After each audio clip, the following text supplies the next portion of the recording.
as an organization, engineers, architects, and owners look at a vacuum plumbing and an AcornVac system, one of the initial questions always is cost.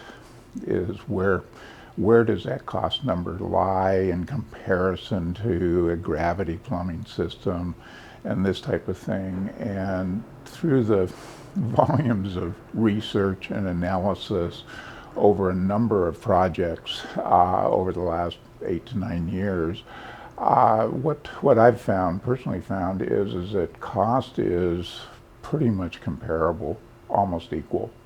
Each project has different variables and different factors that need to happen, and so it doesn't matter whether it's concrete, steel, or gypboard, costs are going to go up and down a variety of different ways on different projects. But what I'm finding on the vacuum plumbing is that once you have your subcontractor base, your plumbers and this type of thing, and all of the different trades that interact with the plumbing, metal stud walls, modular walls, whatever it may be, ceilings, this type of thing, they generally finally start to understand that vacuum actually in most cases is cheaper.